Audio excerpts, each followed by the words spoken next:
बिस्मिल्लाहिर्रहमानिर्रहीम। अस्सलामुअलैकुम दोस्तों, उम्मीद आप सब खैर आफियत से होंगे। अंधेरों के काफले पार्ट 14। दूसरे दिन कामरान जंगल पहुंचा तो सरदार नरसिंगा ने उससे गैर हाजिरी का सबब दरियाफ्त किया। कामरान ने पहले तो कोई बहाना तराशने के बारे में सोचा, मगर फिर सब कुछ साफ साफ बता दिया। उसका ख्याल था कि अगर झूठ बोलने की कोशिश की तो कृष्ण राव नरसिंगा के सामने हकीकत जाहिर कर देगा और इस तरह उसे नदामत उठानी पड़ेगी। नरसिंगा कामरान की साफ गोई से मुतासिर हुआ और बड़े हसरत ज़दा लहजे में कहने लगा, हमारा इस दुनिया में कोई नहीं छोटे ठाकुर, ना माँ ना बाप। फिर उसने फौरन ही अपने चेहरे पर छाई हुई मायूसियों की धुंध को हटा दिया और कामरान की तरफ मुतवज्जे हो गया। शमशीर जनी और तीरंदाजी की मशक शुरू हुई। कामरान ने बड़ी चाबुक दस्ती का मुजाहिरा किया। नरसिंगा ने उसे तारीफी अंदाज से देखा। ठाकुर, तेरे अंदर चीते की सी फुर्ती और शेर की सी ताकत है। मैं तेरा शागिर्द हूं सरदार। तूने मेरे बाजुओं को तराशा है, वरना कल तक तो मेरे हाथों से तलवार संभली भी नहीं थी। कामरान ने मसलहत से काम लेते हुए कहा। कमालुद्दीन अहमद के एक जुमले ने उसे होशियार कर दिया था। कामरान जल्द अज जल्द उन मराहिल से गुजर जाना चाहता था। वो दिन दिन भर आराम किए बगैर मुख्तलिफ हथियार चलाने की मशक करता रहता। अभी उसने मुकम्मल तौर पर तो शाहसवारी का फन नहीं सीखा था, मगर इस काबिल हो गया था कि किसी की मदद के बगैर घोड़ा दौड़ा सके। इस दौरान उसने शकुंतला से नरसिंगा या कृष्ण राव के बारे में कोई बात नहीं की थी, लेकिन देवदासी की आंखों में उसे हमेशा एक शिकायत मोजज़न नजर आती थी। ऐसे मौके पर कामरान निगाहें झुका लेता था। आखिर एक दिन शकुंतला के होंठ लरजने लगे। तुम अभी तक अपने घर वापिस नहीं गए? देवदासी के लहजे में ऐसी अपनायत थी कि कामरान चौंक उठा। मेरा कोई घर नहीं है, उसके जवाब में वही बेजारी थी। मुझे तो यह भी मालूम है कि उस घर में तुम्हारी माँ भी रहती है। शकुंतला की आवाज में एक अजीब सा दर्द था। जब तुम्हें सब कुछ मालूम है तो फिर मुझसे क्या पूछ रही हो? कामरान ने उसे टालने के लिए कहा। मैं तुम्हारी जबान से सुनना चाहती हूं कि अपने घर कब जाओगे? शकुंतला ने बेतकल्लुफाना कहा। जब जाऊंगा तो तुम्हें बताकर जाऊंगा। कामरान के लहजे की तलखी भी खत्म हो गई थी। क्या उस वक्त तुम यहां से निकल सकोगे? ये कहते कहते शकुंतला लरज गई। मुझे कोई नहीं रोक सकता। मैं कृष्ण राव या नरसिंगा का गुलाम नहीं हूं। यकायक कामरान की आवाज में वही चिंगारियां सी भर गई थी। शकुंतला खामोशी से चली गई। वो जानती थी कि जब कामरान भड़क उठता है तो उसे दामन की हवा और आंखों के पानी से नहीं बुझाया जा सकता। कोई 15 दिन बाद कामरान ठाकुर से इजाजत लेकर हांसी पहुंचा। इस बार उसने तन्हा घोड़े की पुश्त पर तवील सफर इख्तियार किया था। कमालुद्दीन अहमद से मिलने तक उसके जहन में एक हशर सा बरपा था। अगर मां ने इनकार कर दिया तो क्या होगा? फिर कमाल अहमद की जबानी मालूम हुआ कि सादिया खानम ने उसके भेजे हुए सिक्के कबूल कर लिए तो वो जोश जज्बात में अपने दोस्त से लिपट गया और बार बार कमाल के हाथों को बोसे देने लगा। कामरान ज़ारो कतार रोते हुए कह रहा था, कमाल, तूने दोस्ती का हक अदा कर दिया। मैं जानता हूं कि तुझे वहां कैसा अजियतनाक मरहला दरपेश होगा। तूने किस किस अंदाज से झूठ बोला होगा, मुझे सब खबर है। मैं तेरे आगे सर झुकाता हूं कि तूने मेरी खातिर अपनी रविश बदल डाली। उसे भूल जा कि मैंने तेरे लिए क्या किया। कमाल अहमद भी कामरान की यह कैफियत देखकर रोने लगा था। उस वक्त को याद कर जब वालिदा मोहतरमा ने मुझसे पूछा कि कामरान क्यों नहीं आया। कामरान साकित होकर कमाल अहमद का मुंह देखने लगा। मैंने कहा कि वो बड़ा आदमी होकर आएगा तो उनकी हालत गैर हो गई। कहने लगी कि क्या अब वो मेरी नजरों में छोटा आदमी है? अगर खुदा ने उसे शहंशाह भी बना दिया तो क्या माँ की मोहब्बत का अंदाज बदल जाएगा? कामरान की आंखों से अश्कों का सैलाब उमड़ पड़ा। वो किसी तरह ये बात मानने के लिए तैयार नहीं थी कि तूने चांदी के ये चंद सिक्के अपनी मेहनत से कमाए हैं। कमाल अहमद की आवाज लरज रही थी। फिर मैंने कसम खाकर कहा कि कामरान ने अपनी इस्लाह कर ली है और अब वो पसीना बहा रहा है। खुदा मुझे माफ करे कामरान, खुदा मुझे माफ करे। मैं इस झूठी कसम का अजाब भी बर्दाश्त कर लूंगा अगर तू सीधे रास्ते पर लौट आए। मैं गलत रास्ते पर नहीं हूं कमालुद्दीन अहमद। कामरान की आवाज बुलंद थी मगर आंसुओं की नमी से बोझल हो चली थी। अपना हक मांगते मांगते मेरी जबान पत्थर की हो गई मगर मुझे इंसाफ नहीं मिला। काजी इमाद के हाथों में लरजने वाली मिजान ने कायम खान राजपूत का साथ दिया। वो सुरमाए और इक्तदार की तरफ झुक गई। अब मैं अपने हाथों से उसका तवाजुन दुरुस्त करूंगा। जवाब में कमालुद्दीन अहमद कुछ और कहना चाहता था मगर शुजाउद्दीन कामरान ने मुंह फेर लिया और आहिस्ता आहिस्ता चलता हुआ मदरसे से बाहर निकल आया। उसी रात कामरान ने शकुंतला को अपनी जिंदगी की सबसे अहम खबर सुनाते हुए कहा, आज मैं बहुत खुश हूं। देवदासी के जर्द चेहरे पर शफक के नए रंग नजर आने लगे। फिर ये रंग उस वक्त बुझ गए जब कामरान ने अपने खौफनाक इरादों का इजहार किया। मेरे रास्ते की सबसे बड़ी रुकावट खत्म हो गई। अब मेरे जज्बों के तूफान को कोई नहीं रोक सकेगा। शकुंतला ने एक बार फिर समझाने की कोशिश की, मगर कामरान के तेवर बिगड़ गए। तेरी जबान से उदासियों में डूबे हुए बुजदली के ये गीत अच्छे नहीं लगते। कोई ऐसा राग छेड़ देवदासी कि जिस्म के अंदर का लावा शरियाने तोड़कर बाहर आ जाए। फिर मैं अपने दुश्मनों को जला डालूं और जरूरत पड़े तो खुद भी जल जाऊं। क्या तुम्हें मौत की दुआ दूं? शकुंतला रोने लगी। हाँ, जवानी की मौत भी बहुत खूबसूरत होती है। ऐसी कोई दुआ दे कि जनाजा उठे तो लोग चीख उठे, वो आ रही है एक जवा मर्ग की लाश। शकुंतला बेख्तियार हो गई और उसने वारफ्तगी के आलम में कामरान के होंठों पर अपना हाथ रख दिया। कामरान ने किसी वहशी की तरह शकुंतला का हाथ झटकते हुए कहा, मेरे इतने करीब मत आ देवदासी कि तू भी जल जाए। वक्त तेजी से गुजरता रहा। एक दिन नरसिंगा ने कामरान से कहा, छोटे ठाकुर, आज रात तुम मंदिर नहीं जाओगे? कामरान ने हैरत से सरदार की तरफ देखा। आज रात बहुत दिलचस्प तमाशा होगा। नरसिंगा ने इस तरह वजाहत की कि कामरान कुछ भी ना समझ सका। और जब रात आई तो जंगलियों की एक टोली सरदार के सामने सर झुकाकर खड़ी हो गई। वो सब लोग मुसल्ला थे। छोटे ठाकुर को अपने साथ ले जाकर अंधेरों का जश्न दिखाओ, नरसिंगा ने अपने गुलामों को हुक्म देते हुए कहा, लेकिन खबरदार कि ठाकुर के जिस्म पर कोई खराश तक ना आए। वहशियों ने जय नरसिंगा का नारा बुलंद किया और कामरान को लेकर जंगल की हदूद से निकल गए। चारों तरफ गहरी तारीकी फैली हुई थी। कामरान खामोशी के साथ चलता रहा। वो जंगलियों के किसी दिलचस्प तमाशे का मुंतजिर था, मगर जब हकीकत जाहिर हुई तो उसका पूरा जिस्म खौफ और दहशत से कांपने लगा। तमाम जंगली दहली के मजाफाती इलाके के करीब ठहर गए थे। अचानक कामरान ने घंटियों की आवाजें सुनी और फिर बहुत से हयोले मुतहर्रिक नजर आने लगे। नरसिंगा के वहशी इस तरह मुस्तैद नजर आने लगे जैसे कोई दरिंदा अपने शिकार पर झपटने वाला हो। वो एक तिजारती काफिला था जो शहर की तरफ जा रहा था। ऊंटों और बैलों के गले में पड़ी हुई घंटियां एक मखसूस तरन्नुम पैदा कर रही थी, मगर अचानक ये मशहूर कुन आवाजें शोर फुगा में तब्दील हो गई। नरसिंगा के गुलामों ने काफिले वालों पर हमला कर दिया था। छोटे ठाकुर, आप अपनी जगह से जुम्बिश ना कीजिएगा। कामरान अंधेरे में खड़ा कांपता रहा और नरसिंगा के आदमी दीवाना वार हमले करते रहे। ये उन बेखबर इंसानों का काफिला था जो ज्यादा फायदे की उम्मीद में दहली की तरफ आए थे, मगर तकदीर ने उन्हें घाटे का सौदा करने पर मजबूर कर दिया। यहां तक कि उन्हें राहजनों के बाजार में अपनी जानें फरोख्त कर देना पड़ी। जमीन के एक मुख्तसर से टुकड़े पर कयामत सी नाजिल हो रही थी। कुछ देर बाद इंसानी चीखें बंद हो गई। बेजुबान जानवरों को जिधर मौका मिला फरार हो गए। तिजारती काफिले के बेशतर अफराद मारे गए, बाकी जमीन पर पड़े सिसक रहे थे। नरसिंगा के भी 2-3 आदमी हलाक हो गए। उन्हें फौरन ही तेल छिड़क कर जला दिया गया। फिर मशलों की रोशनी में ताजरों का सारा सामान लूटकर जंगलियों की टोली अपने मरकज की तरफ वापस लौटने लगी। कामरान ने अपनी जिंदगी में पहली बार कत्लो गारत के ये होलनाक मंजर देखे थे। जब वो रात गए सरदार नरसिंगा के सामने आया तो उसके चेहरे की रंगत उड़ी हुई थी। नरसिंगा ने कामरान की हालत देखी तो कह कहा मार कर हंस पड़ा, तमाशा पसंद आया छोटे ठाकुर? नरसिंगा, तूने इंसानों को कत्ल होते देखा है, उनकी चीखें सुनी है? कामरान की आवाज लरज रही थी। ये तो मेरा पेशा है ठाकुर। इन ही लाशों का खून पीकर जवान हुआ हूं और यही चीखें मुझे कैफो निशात के नगमे सुनाती हैं।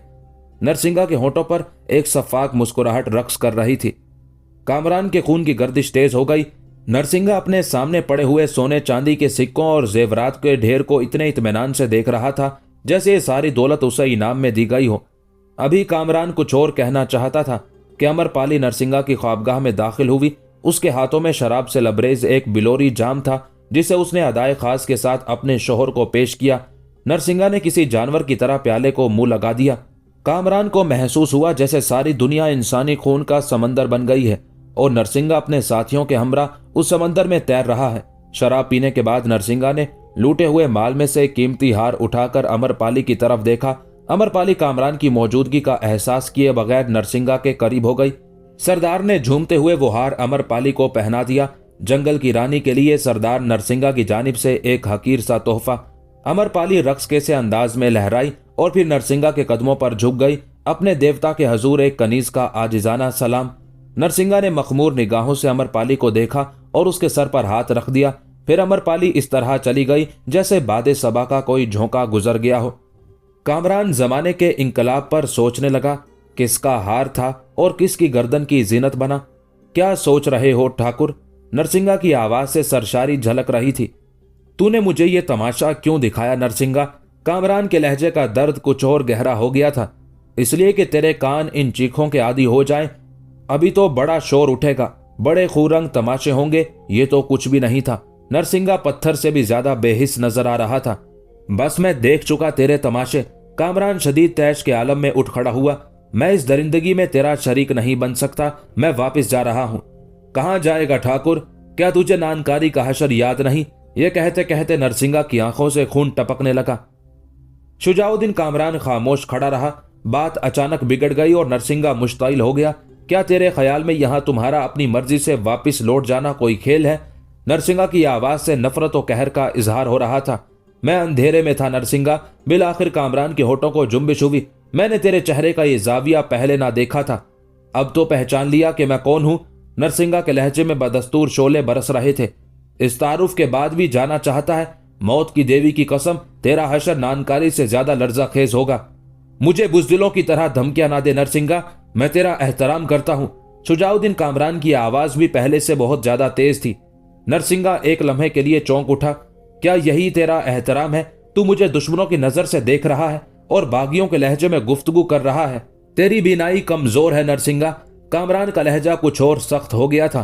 आग का खेल खेलते खेलते तेरी पुतलियां सुकड़ गई हैं और अब तेरी यह हालत हो गई है कि तू दोस्त और दुश्मन में तमीज भी नहीं कर सकता। कैसे दोस्त और कैसे दुश्मन? नरसिंगा भड़क उठा। मैं तुम सबको जानता हूं। आज मेरे हाथ से तलवार छूट गई तो हर शायद दुश्मनी का लबादा ओढ़ लेगी। फिर यही दोस्त तड़प तड़प कर मर जाने का इंतजार करेंगे और जब मेरे हाथ थम जाएंगे तो यही जानिसार मेरी लाश पर रक्स करेंगे। रक्स करने वालों में उन लोगों का शुमार कर जिनसे तेरी पुरानी शनासाई है। कामरान भी मौत की आंखों में आंखें डालकर जवाब दे रहा था। मेरी बात ना कर के मैं तो तेरे दयार में अजनबी हूं। चंद दिनों का साथ है मगर फिर भी तेरी वफादारी का दम भरता हूं। यह तेरे दिल की आवाज नहीं है छोटे ठाकुर। नरसिंगा की जबान से अब भी अंगारे बरस रहे थे। तू अपने अंजाम से डर गया है, इसलिए मेरी खुशामद पर उतर आया है। तू खूब जानता है कि मैं बुजदिलों की औलाद नहीं हूं। कामरान की आवाज कुछ और ऊंची हो गई थी। लेकिन तुझे यह खबर नहीं कि मेरे बुजुर्ग कौन थे। अगर खुशामद मेरा मजहब होता तो मैं इस तारीख जंगल में ठोकरें खाने की बजाय दरबार शाही से वाबस्ता होता, या फिर कम से कम शानदार हवेली मेरे रहने का ठिकाना होती। काश नरसिंगा तूने मेरे बाप को देखा होता कि उसने किस तरह सुल्ताने वक्त को सजदा करने से इनकार कर दिया था और फिर वो किस तरह मक्तल तक पहुंचा था। देखने वाले बताते हैं कि मेरे वालिद राय नईमुद्दीन जिशान ने जिस तरह मौत को गले लगाया है उस पर शुजाअत और मर्दानगी की तारीख हमेशा नाज करेगी। तू मेरे सामने अपनी खानदानी अजमतों के हवाले क्यों पेश कर रहा है? सरदार नरसिंगा का लहजा गजबनाक तो नहीं था, लेकिन चेहरे पर बेजारी के आसार साफ नुमाया थे। इसलिए कि तूने मुझे बुजदिली और खुशामद का ताना दिया है। शुजाउद्दीन कामरान ने चीखते हुए कहा। आइंदा मुझे ऐसी गाली ना देना सरदार कि मेरे दिल से तेरा एहतराम खत्म हो जाए और सबके सामने बगावत पर आमादा हो जाऊं। बड़ी खौफनाक धमकी थी। कामरान का ख्याल था कि उन अल्फाज की गर्मी से नरसिंगा के दिलो दिमाग जल उठेंगे, मगर हैरत अंगेज तौर पर वो खामोश बैठा रहा। मैं अपने अंजाम से नहीं डरता कि मेरे लिए सांसों के कारोबार में ज्यादा कशिश नहीं है। कामरान के लहजे में वही आग थी। मैं अपनी जिंदगी कत्लो गारत के साहूकारों के पास रहन रखाया हूं नरसिंगा। अगर तुझे भी तशद्दुद का शौक है तो मुझे नानकारी की तरह दरख्त पर लटका दे, फिर मेरे जिस्म को तीरों से छलनी कर दे। उसके बाद तुझे अंदाजा हो जाएगा कि मैं किस अंदाज का सच बोलने वाला हूं। नरसिंगा बदस्तूर चुप बैठा रहा, मगर उसकी आंखों की सुर्खी बता रही थी कि सीने की गहराइयों में कहरो गजब की आग भड़क रही है। सरदार, क्या तूने उन मजलूमों की चीखें सुनी हैं जिनके बदन का गोश्त तेरे कारिंदे नोच नोच कर खा जाते हैं? इस बार भी नरसिंगा के होंठों को जुम्बिश नहीं हुई, बस उसकी आंखों का रंग कुछ और सुर्ख हो गया। खुदा के लिए नरसिंगा, अपने सर से ताकत के इस नशे को उतार दे। अगर तुझे कुदरत के नादीदा हाथों से डर नहीं लगता तो एक बार किसी शमशान में जाकर देख कि वहां कैसे कैसे जोरावर इंसानों की खाक तक बाकी नहीं है। कोई नहीं जानता कि सितमगरों के काफिले किधर से आए थे और किधर चले गए। मौत की उस आंधी में तेरी हैसियत तो एक तिनके से भी कम है, फिर तू किस बात पर इतरा रहा है? अपने ऊपर रहम कर नरसिंगा, के रस्सी खींचने वाली है। नरसिंगा की कुव्वत बर्दाश्त जवाब दे गई। वो किसी जख्मी दरिंदे की तरह धाड़ा। मेरे सामने से चला जा ठाकुर। नरसिंगा दीवाना सा हो गया था। उसने दोनों हाथों से अपने बाल पकड़ लिए। लुटेरों के सरदार पर हजियानी कैफियत तारी हो गई थी। नरसिंगा ने तुझे बहुत बर्दाश्त कर लिया। काली की कसम, आज तक सरदार से कोई इस लहजे में मुखातिब नहीं हुआ। मैं जा रहा हूं नरसिंगा, मगर तू भी खूब समझ ले कि अब कभी मुझे किसी ऐसे जश्न में शरीक ना करना। शुजाउद्दीन कामरान ने उसी सख्त लहजे में जवाब दिया और बेनयाजी के साथ चलता हुआ नरसिंगा के कमरे से निकलकर चला गया। कामरान के लिए वो रात बड़े इस्तराब की रात थी। देवदासी शकुंतला खाना लेकर आई तो उसने पुरतकल्लुफ गिजाओं की तरफ नजर उठाकर भी नहीं देखा। वो शदीद बेचैनी के आलम में इधर उधर टहल रहा था। शकुंतला उसकी हालत देखकर घबरा गई। राय शुजाउद्दीन, क्या तुम खाना नहीं खाओगे? देवदासी के लहजे में वही अपनाइयत थी। नहीं, आज कोई चीज अच्छी नहीं लग रही है। कामरान ने उसी तरह मुंह फेरे हुए जवाब दिया। जी चाहता है कि आज अपना ही गोश्त खा लूं और अपना ही खून पी जाऊं। शकुंतला लरज कर रह गई। उसने कामरान की जबान से अब तक ऐसी मायूस कुन बातें नहीं सुनी थी। क्या हुआ? कुछ मुझे भी तो बताओ। शकुंतला कामरान के सामने आकर खड़ी हो गई। उसकी आंखों में खौफ के साए कांप रहे थे। तुमने ठीक कहा था देवदासी। कामरान ने पहली बार शकुंतला को लहजा बदलकर मुखातिब किया था। मुझे नरसिंगा के करीब नहीं जाना चाहिए था। मैंने तो पहले ही दिन अपनी जान को खतरे में डालकर तुम्हें रोकने की कोशिश की थी।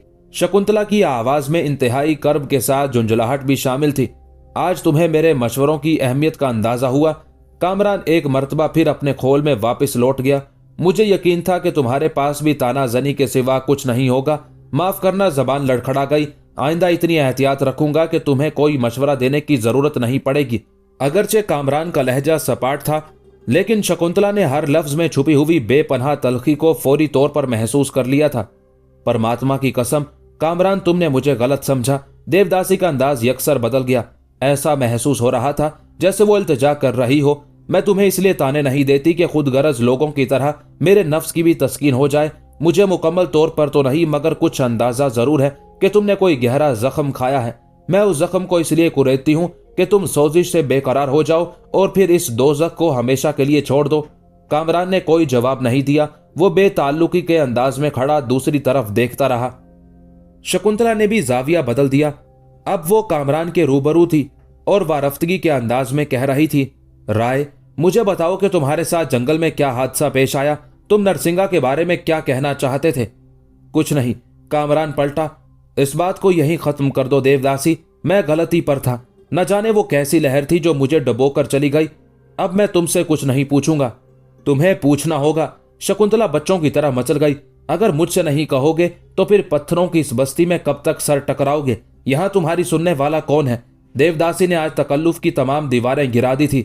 कामरान के तेवर अचानक बदल गए। होश की बातें करो शकुंतला। मैं तुम्हें पहचानता तक नहीं कि तुम कौन हो। फिर मुझसे ये कुर्बत का इजहार क्यों? मेरा तुमसे कोई रिश्ता नहीं।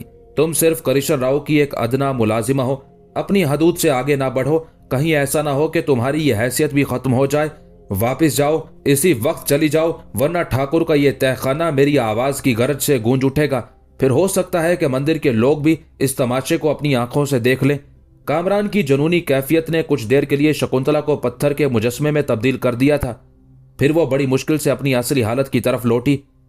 मुझे एतराफ है राय शुजाउद्दीन कामरान कि मैं ठाकुर कृष्ण राव की एक हकीर तरीन लोंडी हूं और मैं अपनी हैसियत के उस दायरे से निकलना भी नहीं चाहती। मगर तुम मुझे सिर्फ इतना बता दो कि तुमसे नरसिंगा ने क्या कहा था। देवदासी, मुझे इतना परेशान न कर कि मेरे सब्र का पैमाना छलक जाए। कामरान का लहजा कुछ और शोला बार हो गया था। मैं दीवानगी के दरवाजे तक पहुंच गया हूं। अब अगर मुझे छेड़ा तो फिर हर तरफ मेरे लिबास की धज्जियां बिखर जाएंगी। मैं तुझे कुछ नहीं कह सकता कि आखिर तू एक औरत है, मगर अपने गिरेबान पर तो मेरा जोर चलता है। मैं अपने सर को तो दीवारे जिंदान से टकरा सकता हूं। राय, आज की रात खामोश ना रहो। तुम्हें तुम्हारी मां की कसम, आज मुझसे सब कुछ कह डालो, फिर मैं अपने होठों को सीलूंगी और मेरी खामोशी की दास्तान मुकम्मल हो जाएगी। शुजाउद्दीन कामरान उस अंगारे की तरह बुझ गया जिस पर अचानक किसी ने पानी डाल दिया हो। शकुंतला ने उसके सरकश इरादों को जंजीर पहना दी थी। मां का जिक्र आया तो कामरान की नजरों के सामने से एक लम्हे में कई जमाने गुजर गए। फिर उसे अपना दिल डूबता हुआ महसूस होने लगा। वो घबराकर आगे बढ़ा और उसने दीवार से सर टेक दिया। शकुंतला की खुशी नाकाबिले बयान थी। वो एक ऐसे तूफान को रोकने में कामयाब हो गई थी जिसकी बागियाना रफ्तार का उसे अंदाजा ही नहीं था। देवदासी आहिस्ता आहिस्ता चलती हुई कामरान के करीब पहुंच गई। तूने मुझे किस जात की कसम दे दी शकुंतला? कामरान की आवाज में उन आंसुओं की नमी थी जो अभी पलकों तक नहीं आए थे। तूने ये क्या किया देवदासी? राय, मुझे माफ कर दो, आज के बाद मैं तुमसे कुछ नहीं कहूंगी। शकुंतला को अपने आप पर इख्तियार नहीं रहा था। वो रोई तो इस तरह जैसे शदीद हब्स के बाद बादल का कोई टुकड़ा बरस पड़ा हो। फिर बहुत देर बाद ये मातमी सी फिजा एतदाल पर आई। देवदासी, मैंने बचपन से लेकर आज तक नफरतों के सिवा कुछ नहीं देखा। आखिर कामरान के होंठों को जुम्बिश हुई और उसने अपनी महरूमियों की तवील दास्तान का एक एक वर्क उलट दिया। बस यास्मीन खानम का जिक्र नहीं किया। इस दौरान शकुंतला रोती ही रही। मैं अपने दिल का दर्द किसी से बयान नहीं करता। कामरान का लहजा सोगवार था। जिस कदर अकल मुझे दी गई है उसी के मुताबिक काम कर रहा हूं। अंजाम की परवाह नहीं कि मौत एक आम सी चीज है।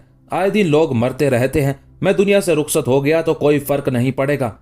और माँ का क्या होगा जिसकी आंखें तुम्हारे इंतजार में पथरा चुकी होंगी? शकुंतला ने पूछा। क्या तुम उस पर एक और मौत मुसल्लत करना चाहते हो? नहीं, मैं उन्हें नई जिंदगी देना चाहता हूं, कामरान ने पुरजोश लहजे में कहा। यह जिंदगी देने के अंदाज हैं। शकुंतला बहुत मोहतात अंदाज में बोल रही थी। मैं उस दाग को धो डालूंगा जो कायम खान राजपूत और काजी इमाद ने मेरी शख्सियत पर लगाया है। यकायक कामरान की आंखों में नफरतों की चिंगारियां फूटने लगी थी। इसके सिवा कोई रास्ता नहीं कि कायम खान और काजी इमाद अपने जुर्म का एतराफ कर लें। अगर ये इतना आसान होता तो तुम्हारे 2 साल कैद खाने के अंधेरों में क्यों गुजरते? शकुंतला एक ज़हीन और तालीम याफ्ता औरत थी। कई साल तक हजारों औरतों को मजहब का दर्स देते देते उसकी तकरीर की सलाहियतों में बेपनाह इजाफा हो गया था। आज वो अपनी उसी खूबी के जरिए कामरान को लाजवाब करना चाहती थी ताकि उसके जहन से इंतकाम का गुबार धुल जाए। जब तक मुझे मौत ना आ जाए उस वक्त तक मैं अपने मंसूबे की कामयाबी पर यकीन रखता हूं। कामरान ने शकुंतला के दलाइल को इस तरह जुठला दिया जैसे वो ज्ञानी औरत की बजाय अनपढ़ लड़की हो। आखिर वो तुम्हारा मंसूबा क्या है? शकुंतला ने बड़ी होशियारी से कामरान को अपनी राह पर लाने की कोशिश की। बस इससे आगे कुछ नहीं। यहां पहुंचकर मेरे और तुम्हारे दरमियान एक ऐसी खलीज हाइल हो जाती है जिसे कभी और किसी हालत में अबूर नहीं किया जा सकता। कामरान ने तनबीह करते हुए कहा। मेरे इस मंसूबे के बारे में कुछ पूछना भी नहीं कि वो मेरी जात का खलवत कदा है और मैं अपनी तन्हाई में किसी को शरीक नहीं करता। कामरान के इस कदर जारहाना जवाब से शकुंतला की खुशगुमानियां रेजा रेजा हो गई, मगर उसने हौसला नहीं हारा। क्या तुम अपने उस मखसूस मंसूबे को तकमील तक पहुंचाने में कामयाब हो जाओगे? मैं तुम्हारे उस सवाल का जवाब पहले ही दे चुका हूं। कामरान के चेहरे पर बेजारी के हल्के हल्के साए लरजने लगे थे। शकुंतला मायूस हो गई। कामरान उसके सामने बेनकाब होते होते रह गया। कुछ देर तक कमरे की फिजा पर गहरा सकूत तारी रहा। फिर शकुंतला ने सरदार नरसिंगा का जिक्र छेड़ दिया। इस बात को जाने दो देवदासी। कामरान की आवाज थकी थकी सी थी। मैं खुद अपने मसाइल का हल तलाश कर लूंगा। फिर मुझसे नरसिंगा का जिक्र क्यों किया था? शकुंतला एक बार फिर घबरा गई। कामरान अपनी जात के खींचे हुए हिसार में वापस लौट जाना चाहता था और शकुंतला की ख्वाहिश थी कि किसी तरह वो उस दायरे को तोड़कर बाहर निकल आए। बस वो मेरी जबान की लग्जिश थी। कामरान के लहजे की शिकस्तगी बढ़ती जा रही थी। पता नहीं तुम्हें कुछ देर के लिए क्या समझ बैठा था। एक सवाल जहन में उभरा तो तुम्हारे सामने किसी तकल्लुफ के बगैर कह डाला, इस उम्मीद में कि तुम अपनों की तरह जवाब दोगी, मगर वो मेरी खुद फरेबी थी। 4 दिनों की मजबूराना रफाकत से कोई अपना नहीं हो जाता। फिर तुम्हारे और मेरे अकायद में भी जमीन और आसमान का फर्क है। तुम एक हिंदू लड़की हो जो दिन रात बुतों के कदमों पर अपने सजदों के निशान शब्द करती रहती हो, और मैं एक मुसलमान हूं जिसका खुदा नादीदा भी है और लाशरीक भी। फिर तुम मुझसे कोई रिश्ता किस तरह कायम कर सकती हो? यह रिश्ता तो तुम्हारे आने से पहले ही कायम हो चुका था, राय शुजाउद्दीन कामरान। शकुंतला की आंखों में शबनम के कतरे लरजने लगे। फिर जब तुम्हें करीब से देखा तो यह रिश्ता इस कदर मजबूत हुआ कि अमर हो गया। अब दुनिया का कोई हादसा उस रिश्ते को तोड़ नहीं सकता। कामरान पर शदीद हैरत तारी थी। मैं तुम्हारी बात का मफहूम नहीं समझा।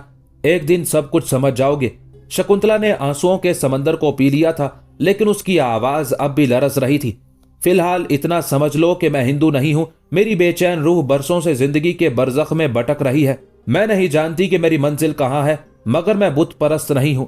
निजामे जबर में सांस लेने को मेरी मजबूरी समझो। कामरान भी फरते हैरत से कुछ देर के लिए पत्थर के एक मुजस्मे में ढल गया था, मगर आहिस्ता आहिस्ता उसके होंठ कांपने लगे। तुम हिंदू नहीं हो, मुझे बताओ कि आखिर तुम्हारा अकीदा क्या है?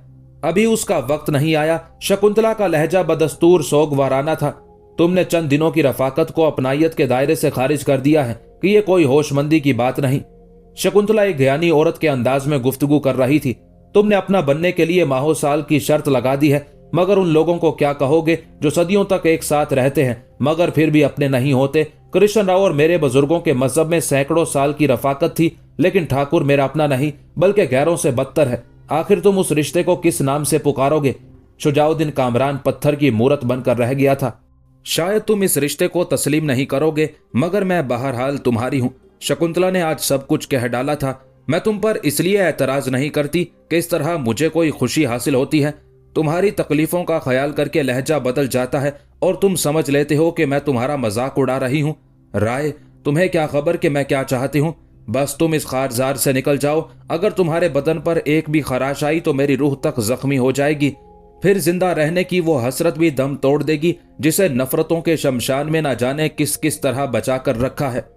मुझे माफ कर दो देवदासी। बिल आखिर कामरान पिघल गया। मेरी समातें इस कदर मजरू हो गई हैं कि मैं तुम्हारी जबान से कोई तल्ख बात नहीं सुन सकता। मैं जब तक भी यहां हूं मुझसे शीरी लहजे में बात किया करो। मेरा रिश्तों से एतबार उठ गया है। जब भी कोई नसीहत करता है तो मैं भड़क उठता हूं। मुझे तकरीर की नहीं, अमल की जरूरत है। मैं सर से पांव तक जख्मी हूं।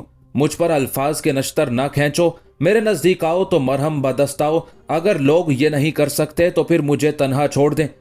मैंने तुम्हें पहले रोज भी तन्हा नहीं छोड़ा। शकुंतला के होंठों पर शिकायत मचल गई। तुमने गौर से देखा मेरे हाथ में जलता हुआ नश्तर था या इंसानियत का ठंडा मरहम? मुझे बताओ राय शुजाउद्दीन, मुझे बताओ। मेरी आंखों के सामने हादसात का बहुत कसीफ गुबार था शकुंतला। मैं तुम्हें पहचान नहीं सका। कामरान के लहजे में नदामत का एहसास हो रहा था। पहचाने तो अब भी नहीं हो, शकुंतला ने कहा। अगर पहचान लेते तो नरसिंगा के बारे में खामोशी इख्तियार ना करते। देवदासी की शिकायत आमेज गुफ्तगू सुनकर कामरान गहरी सोच में डूब गया। अब उसके पास इसके सिवा कोई चारा ना था कि वो अपने चंद राजों में शकुंतला को भी शरीक कर ले। चलो यूं ही सही, कामरान ने इस तरह खोए हुए लहजे में कहा जैसे खुद तो मंदिर के कमरे में मौजूद हो और उसके ख्यालात कहीं दूर भटक रहे हो। मुझे बताओ कि सरदार नरसिंगा कौन है? मैंने कल रात उसका जो रूप देखा है वो बड़ा भयानक है। शकुंतला ने बेख्तियार आंखें बंद कर ली। ईश्वर की कृपा है तुमने खुद नरसिंगा को बेनकाब देख लिया। वो दरिंदों से भी ज्यादा बेरहम और राक्षसों से भी ज्यादा सफाक है। उसमें शैतान की रूह हलूल कर गई है। यह कहकर शकुंतला ने आंखें खोल दी। तुम्हें मालूम है शुजाउद्दीन कामरान के सैकड़ों मासूम लड़कियां उसकी हवस का निशाना बन चुकी है और बेशुमार इंसान उसकी एक जुम्बिश चश्म पर मौत का लुकमा बना दिए गए। उसके बाद तुम अंदाजा कर सकते हो कि बेवाओं और यतीमों की तादाद क्या होगी। हाँ, कल रात मुझे भी उसने एक खून रंग मंजर दिखाया था। कामरान ने मुख्तसरन तशद्दुद की उस वारदात का जिक्र कर दिया जिसमें ताजिरों का एक काफिला अपने जानो माल दोनों से महरूम हो गया था। फिर भी तुम उसके साथ रहने पर मजबूर हो। शकुंतला के लहजे में कर्ब भी पोशीदा था और तंज भी। खुदा गवाह है कि मैं उसके जुल्मों सितम में जरा बराबर भी शरीक नहीं हूं। कामरान वहशतज़दा नजर आने लगा था। मैंने वाज़े तौर पर कह दिया है कि अगर आइंदा उसने मुझे कत्लो गारत के खेल में तमाशाई बनाने की कोशिश की तो मैं वापस चला जाऊंगा। फिर नरसिंगा ने क्या जवाब दिया? शकुंतला ने घबरा कर पूछा। कामरान उलझ कर रह गया। वो शकुंतला को नरसिंगा की खौफनाक धमकी के बारे में कुछ बताना नहीं चाहता था, इसलिए कोई मुनासिब जवाब तलाश करने लगा। कामरान को चुप देखकर शकुंतला की परेशानी में मजीद इजाफा हो गया। राय, ईश्वर के लिए तुम खामोश ना रहो। ये वक्त तकल्लुफ और मसलहत का नहीं। अगरचे मैं तुम्हें उस जंगल के बारे में कुछ नहीं बता सकती, लेकिन मैं नरसिंगा की फितरत से खूब वाकिफ हूं। साफ साफ बता दो कि उसने तुमसे क्या कहा था। कामरान ने कुछ देर तक सोचने के बाद नानकारी के लर्जा खेज अंजाम का जिक्र किया और फिर नरसिंगा के वो अल्फाज दोहरा दिए जिनसे मौत की बू आती थी। हे परमेश्वर, हे परमेश्वर। शकुंतला चीख उठी। फिर उसने दोनों हाथों से अपना मुंह छुपा लिया। बहुत देर कर दी तुमने राय, बहुत देर कर दी। देवदासी रोने लगी। काश तुम उसी वक्त अपनी दुनिया में लौट जाते जब पहली बार मैंने तुम्हें चले जाने का इशारा किया था। कैसी देर? तुम क्या कह रही हो शकुंतला? कामरान ने घबरा कर पूछा। अब तुम कहां जाओगे राय? शकुंतला की आवाज भी आंसुओं के असर से भीग गई थी। क्यों, क्या मेरे जाने पर कोई पाबंदी है? कामरान ने सख्त लहजे में कहा। पाबंदी लग चुकी राय शुजाउद्दीन कामरान। शकुंतला शदीद इस्तराब में खड़ी हो गई। तुम्हारे आजाद कदमों को जंजीर पहनाई जा चुकी। अब तुम नरसिंगा के कैदी हो, महज एक मजबूर कैदी जो अपनी मर्जी से ना जी सकता है ना मर सकता है। तुम्हारी सोच सिर्फ एक गुलाम औरत की सोच है शकुंतला। कामरान बिगड़ गया। मुझे कोई जंजीर नहीं पहना सकता। मैं जब चाहूं इस जिंदान की दीवारें तोड़कर बाहर जा सकता हूं। ऐसा सोचना भी नहीं। शकुंतला लरज उठी। बेशक तुम यहां से निकलने की कोशिश कर सकते हो, मगर तुम्हें अंदाजा नहीं कि इस तहखाने के हर दरवाजे पर कैसा सख्त पहरा है। बिलफर्ज यहां से निकल भी गए तो दिल्ली के हर गली कूचे में तुम्हें कृष्ण राव के खंजर बदस्त मुलाजिम नजर आएंगे। तुम बहुत तन्हा हो राय शुजाउद्दीन, कहां तक मुकाबला करोगे? सरफरोश तुम्हारी तरह नहीं सोचते। कामरान की गर्दन में खम नुमाया हो गया था। कांधों पर एक बोझ है, जहां चाहेंगे उतार देंगे। और उस बूढ़ी औरत का क्या होगा जिसने तुम्हारे होंठों पर एक हल्की सी मुस्कुराहट देखने के लिए कितने साल गिरियाउजारी की है? उन दिनों का शुमार तो करो जो तुम्हारी मां के अरमानों के खून में नहाए हुए हैं, और उन रातों का हिसाब तो लगाओ जिसमें वीरान सन्नाटों और दर्दनाक अंधेरों के सिवा कुछ नहीं है। शकुंतला ने बड़ी होशियारी से कामरान की रगे एहसास पर लफ्जों का नश्तर रख दिया था। रायजादे, तन्हा जान को लुटा देना बहुत आसान है। पहले दूसरों का कर्ज अदा कर दो, उसके बाद तुम अपनी मर्जी के मालिक हो। फिर कामरान की आंखों के सामने एक बड़ा सवालिया निशान उभर आया। अगर तुम इंतकाम से बाज आ जाओ तो शायद कोई सूरत निकल आए। शकुंतला के लहजे में बड़ी हसरत थी। ये तो ऐसा ही है जैसे सूरज मशरिक की बजाय मगरिब से तलू होने लगे। कामरान के अंदर का वहशी फिर जाग उठा। मैं और इंतकाम से तौबा कर लूं, ये पागलपन की बातें हैं शकुंतला। एक बार सीने का गुबार धोकर तो देखो। शकुंतला ने इंतहाई मोहब्बत से समझाने की कोशिश की। फिर तुम अपने आप को फूल से भी ज्यादा हल्का महसूस करने लगोगे। तुम भी इंसाफ तलबी को इंतकाम समझती हो। कामरान का लहजा अचानक तल्ख हो गया था। मैं अपने चेहरे की कालक धोना चाहता हूं और तुम मुझे उसी हालत में दरबदर फिरने की तलकीन करती हो। ये कैसी हमदर्दी है? नहीं कामरान, मैं तुम्हें गलत नहीं समझती। शकुंतला ने बिगड़ी हुई सूरत हाल को संवारने की कोशिश की। तुम हक पर हो। मैं ये नहीं कहती कि तुम अपने हक से दस्तबरदार हो जाओ, मगर मेरी ये इल्तजा जरूर है कि कुछ दिन किसी गोशे में बैठकर अच्छे वक्त का इंतजार कर लो। कैसा वक्त? कामरान की तलखी बरकरार थी। वो वक्त जब एक एक जालिम अपने अपने आमाल नामे के साथ अदालत में खड़ा होगा और फिर किसी सितमगर के लिए कोई राह फरार बाकी नहीं रहेगी। ये कहते कहते शकुंतला का चेहरा उस आग से जल उठा जो उसके अंदर बरसों से भड़क रही थी। उस वक्त का इंतजार करते करते मैं यहां तक आ पहुंचा। एक बार फिर कामरान का लहजा नफरतों में डूब गया था। वो वक्त कभी नहीं आएगा देवदासी। ये जमीन इसी तरह नाइंसाफियों से भरी रहेगी और अदालतें कभी कायम नहीं होंगी।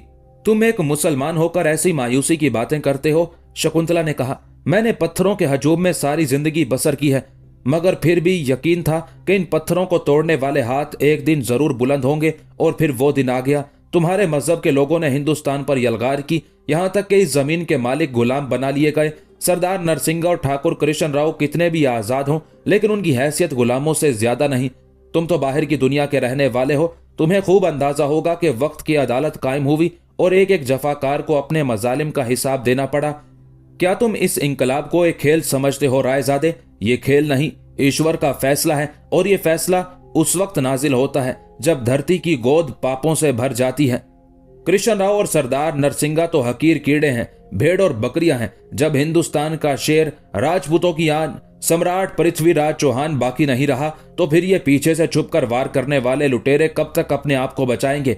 मैं यही चाहती हूं कि कामरान, कि तुम कुछ दिन ठहर कर आसमान के फैसले का इंतजार कर लो। फिर क्या होगा? कामरान के इश्तियाल में किसी हद तक कमी आ गई थी। जब इंसाफ की शमशीर इन दरिंदों के हलकूम काट देगी तो तुम भी इनके पंजों से आजाद हो जाओगे। शकुंतला ने अपनी बात की वजाहत करते हुए कहा, मुझे हैरत है कि तुम्हारी हुकूमत इन लुटेरों की तरफ अभी तक मुतवज्जे क्यों नहीं हुई। कामरान दिल्ली की सियासी फिजा के बारे में क्या जवाब देता? उसे तो काजी इमाद, कायम खान राजपूत और यास्मीन खानम के सिवा कुछ याद ही नहीं था। खैर, वो वक्त जरूर आएगा जब ये सारे लुटेरे अपने भयानक अंजाम को पहुंच जाएंगे। कामरान को खामोश पाकर शकुंतला ने कहा, इससे पहले ये तुम्हें चैन से जीने नहीं देंगे। मैं इनकी खो आशाम फितरत से खूब वाकिफ हूं। ये तुम्हें नाकाबिले बयान आजार पहुंचाएंगे। आखिर क्यों? शुजाउद्दीन कामरान ने एक तिफलाना सा सवाल किया। इसलिए कि तुम इनके ठिकानों को पहचानते हो। शकुंतला ने झुंझलाकर कहा, तुम उस राज से वाकिफ हो कि तारीख जंगल में किस किस्म का कारोबार होता है। वो ऐसी हमाकत कभी नहीं करेंगे कि तुम यहां से निकलकर चले जाओ और फिर हुकूमत के किसी ओहदेदार को नरसिंगा की सरगर्मियों के बारे में सब कुछ बता दो। तुम्हारी उस खबर रसानी से उनकी जानों के लाले पड़ जाएंगे। यही वजह है कि नरसिंगा ने तुम्हें खौफनाक तरीन धमकी दी है। अब तुम इसी सूरत में जिंदा रह सकते हो कि खुद भी दरिंदगी का लिबास पहनकर उनकी सफों में शामिल हो जाओ। मैंने नरसिंगा को अपने फैसले से आगाह कर दिया है। कामरान की आवाज से सरकशी का रंग नुमाया था। तुम्हारे जाती फैसले से कुछ नहीं होता। कामरान की सादगी ने शकुंतला को उलझाकर रख दिया था। फैसला उनका होता है जिनके हाथों में ताकत होती है। वो तुम्हें एक बार जराइम में मुलव्विस करना चाहते हैं, फिर तुम खुद ही उनकी पनाह ढूंढने पर मजबूर हो जाओगे। आखिर देवदासी ने मुबहम अल्फाज में कृष्ण राव के मंसूबे को जाहिर कर दिया। वो अपने दिल से मजबूर थी, इसलिए जिंदगी की परवाह किए बगैर बेनकाब हो गई। शकुंतला को कामरान की जज्बाती तबीयत का अंदाजा था। वो जानती थी कि ये सरकश नौजवान उसके अल्फाज को कृष्ण राव या नरसिंगा के सामने दोहरा भी सकता है, मगर अब इसके सिवा कोई चारा भी ना था कि खौफनाक हकीकतों को बयान करके कामरान के बढ़ते हुए कदमों को रोक दिया जाए। ये इंकशाफ सुनकर राय शुजाउद्दीन की आंखें हैरत से फैल गई थी। तुम्हारे नजदीक ये बच्चों का कोई खेल है? शकुंतला ने कामरान की उलझन से फायदा उठाना चाहा। कभी तुमने कृष्ण राव की मेहरबानियों की वजह जानने की कोशिश की? चांदी के सिक्कों से भरी हुई थैली, ये जाननशीनी का ऐलान, ये खातिर मुदारात, क्या ये सब कुछ बेसबब है? शकुंतला की आवाज बहुत ज्यादा तेज हो गई थी। आखिर तुमसे उसका क्या रिश्ता है? मैं पूछती हूँ रायजादे, तुमसे पूछती हूँ, मेरे सवाल का जवाब दो। शकुंतला कामरान के करीब आ गई थी और उसकी आंखों में अजीब सा रंग करवटें ले रहे थे। कामरान सरासीमा सा नजर आने लगा था। उसके पास शकुंतला के उस सवाल का कोई जवाब नहीं था। कृष्ण राव दहली का सबसे बड़ा सूदखोर है, शुजाउद्दीन कामरान। शकुंतला जज्बात से बेकाबू हो गई थी। वो कभी घाटे का सौदा नहीं करता। ईश्वर के लिए यहां से चले जाओ, अपनी मां को साथ लेकर बहुत दूर चले जाओ, हिंदुस्तान के किसी ऐसे गुमनाम गोशे में रूपोश हो जाओ जहां ठाकुर के पाले हुए भेड़िए तुम तक ना पहुंच सके। ये दिन सब्रो जब्त के साथ गुजार दो, फिर जब इंसाफ के तेज हथियारों से ये भेड़िए जिबा कर दिए जाएं, उस वक्त तुम अपनी कमीनगाह से बाहर निकल आना। अगर उस अरसे में तुम काजी इमाद और कायम खान को माफ ना कर सको तो फिर उनसे इंतकाम ले लेना। अपने आप को दो ताकतवर महाजों पर ना उलझाओ। एक महाज पर जंग करना तुम्हारे लिए निस्बतन आसान होगा। कामरान कुछ देर खामोश खड़ा रहा, फिर खिलाफे मामूल बहुत आहिस्ता लहजे में कहने लगा, शकुंतला, इसमें कोई शक नहीं कि तुम्हारी बातों ने मेरी आंखें खोल दी हैं। मैं कुछ देर इंतजार कर लेता, मगर मेरे पास वक्त नहीं है। मैं तुम्हारी बात समझने से कासिर हूं। शकुंतला शदीद इस्तराब में मुब्तला थी। कई साल तक मैं अपने मरहूम बाप को ख्वाब में देखा करता था। कामरान ने अपनी दास्ताने दर्द का एक नया वरक उलटते हुए कहा, और अब ये हाल है कि रोजाना ही अपनी लाश को एक दरख्त पर लटका हुआ देखता हूं। परिंदे मेरा जिस्म नोच नोच कर खा जाते हैं, और जब मेरे बदन की हड्डियां नुमाया होने लगती हैं तो खौफ व दहशत से आंख खुल जाती है। मैं ये ख्वाब एक तसलसल के साथ देखता हूं। पहले मेरा ख्याल था कि यह ख्वाब जहनी परेशानी का असर है, लेकिन अब यकीन हो चला है कि मेरी जिंदगी बहुत कम है। मैं अनकरीब कत्ल कर दिया जाऊंगा। बस चुप हो जाओ, शकुंतला ने बेकरार होकर कहा। इस बार कामरान ने वहशत का मुजाहरा नहीं किया। उसने आहिस्ता से शकुंतला का हाथ हटाते हुए कहा, जब तुम इतने करीब आ गई हो तो फिर मेरे जज्बात को भी समझने की कोशिश करो। अगर आसमान पर मेरी मौत का फैसला हो चुका है तो दुनिया परस्तों की तरह मायूस ना करो। मुझे हौसला दो कि मेरी जान पर अपने बुजुर्गों का बहुत बड़ा कर्ज है। मैं दुनिया से इस तरह जाना नहीं चाहता कि लोग मेरे स्याह अमाल को मेरे बाप के नाम से मंसूब कर दें। ये बड़ी शर्मनाक मौत होगी। खुदा मुझे इस मौत से महफूज रखे। वो तुम्हारी परेशान ख्याली का नतीजा है कामरान, उस ख्वाब की कोई हैसियत नहीं। शकुंतला ने एक बार फिर लफ्जों से बहलाना चाहा। तुम्हें क्या खबर देवदासी के मुझ पर क्या गुजर रही है? कामरान बहुत थका हुआ नजर आ रहा था। अगर वो ख्याले परेशान होता तो इस तरह मेरा ताकुब ना करता। क्या तुम्हें यकीन है कि तुम्हारे हाथ काजी इमाद और कायम खान के गिरबान तक पहुंच जाएंगे? शकुंतला ने एक और मंतिक तराश ली। इस बात की क्या जमानत है कि ठाकुर कृष्ण राव और सरदार नरसिंगा तुम्हें कायम खान की हवेली तक जाने की इजाजत दे देंगे? जमानत तो किसी भी बात की नहीं। कामरान ने खौफनाक हकीकतों का एतराफ करते हुए कहा। फिर तुमने किस बुनियाद पर यह बाजी खेली थी? नादान जवारी। शकुंतला रोने लगी। तुम यहां क्यों आए थे? मैं नामुराद किस किस गम को बर्दाश्त करूंगी? मेरे बारे में ज्यादा ना सोचा करो शकुंतला। मैं तो अंधेरों के काफिले का एक ऐसा मुसाफिर हूं जिसकी कोई मंजिल नहीं। मुझे छोड़कर चली जाओ। कामरान भी अचानक मायूसी का शिकार नजर आने लगा था। कहीं ऐसा ना हो कि तुम्हारी इन रफाकतों की खबर ठाकुर को हो जाए और फिर तुम भी मेरी तरह मातूब करार पाओ। इसका वक्त गुजर चुका रायजादा, शकुंतला ने बेइख्तियार होकर कहा। तुम अपने आप पर काबू रखो और मुझे सोचने दो। अय्यारों का ये जाल मर्दानगी से नहीं फरेब से टूटेगा।